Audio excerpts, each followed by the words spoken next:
sun was setting behind the meadow town when Hillary Squeak awoke from the snooze beside her favorite fishing hole. Golly, I've overslept. It will soon be night. I don't want to walk through Ravenswood in the dark. Hillary grabbed her fishing gear and headed for home as fast as she could. Down the banks of Beaver Creek she raced, under Cross Creek Bridge, past the falls, around Little Pond, until she came to the woods. Too late. It's already dark here. Maybe I should have tried crossing Briar Patch. Hillary took a deep breath and stepped into the gloom of Ravenswood. Giant oak trees towered above her, inky against the violet sky. She tiptoed along the dark, shadowy path.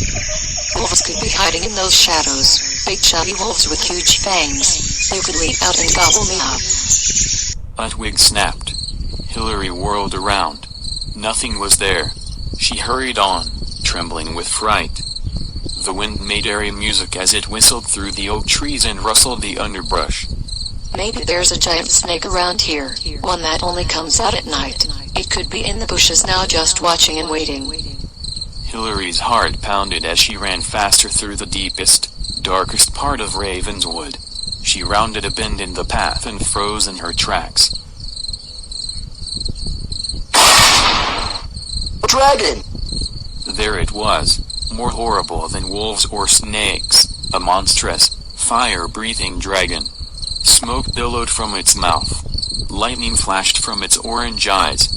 Long, scaly arms reached out to grab Hillary. Hillary was off like a shot, with the dragon close behind. It snatched her with its terrible long claws. Its smoky breath choked her. Its long snaky tail tripped her. Hillary plunged onward. Soon she could see the edge of the woods. Hillary gathered her strength, and, in a final burst of speed, she broke free of Ravenswood and the dragon. She ran until she arrived, shaky and breathless, at Lucy Softpaw's front door. Help! Help! The dragon is chasing Maine. Mercy! A real dragon. It almost caught me and ate me. It has terrible long claws and fire shooting out of its mouth. Now that you mention it, stinky smoke has been coming out of Ravenswood. We've got to run for it. The dragon will burn down Meadowtown. I'll just hack a few things. There's no time. We must warn the others. Hillary dragged Lucy up a Foxglove highway toward Pondside Lane. They hadn't gone far when they ran into Frankie Pudwoggle. He was out for an evening stroll, dribbling his basketball. The dragon is coming. Run for your life! I'm not running away from any dumb old dragon. It's not dumb. It almost ate me. Now it's burning down Meadowtown. And it smells awful. Sounds almost as bad as some of the teams I've played. Let's get Edward Hopper on this. Yes, we've got to warn him. They all rushed over to tell Edward about the dragon. They found him dusting his buttons. The dragon is coming. Run! A dragon. How interesting. Where did you see it? It tried to tear me to pieces in Ravenswood. Now it's burning down all of Meadowtown. We've got to run while we can. I've never seen a dragon. I had better photograph it for my collection. Edward grabbed his camera and raced out of the door. Frankie, Lucy, and Hillary hurried after him. The dragon is a terrible monster. You can't photograph a monster. It will eat us all. Don't worry so. We'll be careful. No one ever believes Maine. Soon they came to Ravenswood. There's that awful smell. Maybe we should go home. Something seems to be burning. I told you. The dragon is burning down Ravenswood. Let me at it. I'll go it one-on-one. Then you go first. Good plan. They crept single file, behind Frankie, into the murky depths of Ravenswood. What are we doing here? We should be running the other way. But on they went, deeper and deeper into darkest Ravenswood. High-pitched shrieks were coming from the woods just ahead of them. Everyone stopped, their hearts thumping.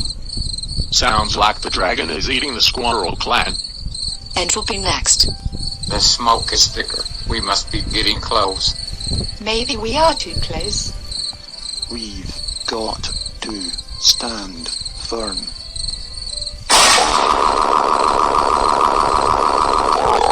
There it is! Where?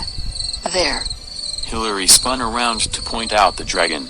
That's the squirrel's oak tree. Hillary blinked, rubbed her eyes, and stared and stared. Looks like they're having a cookout. That must have been the fire-breathing part. They're burning acorns. No wonder it's so stinky. It's not so bad. Those branches were the claws, and these roots were the tail. I'm such a noodlehead. I was so afraid of the dark that I turned the squirrel's barbecue into a dragon. I always get so carried away. We all get carried away sometimes, and it certainly smells like a dragon. Pity, my collection could have used a dragon photograph. Next time you need a dragon slayer, count on me. I'm lucky to have such good friends for me from my imaginary dragons. Everyone had a good laugh over Hillary's dragon as they strolled home through Sleepy Meadow Town, and then they said, "Good night."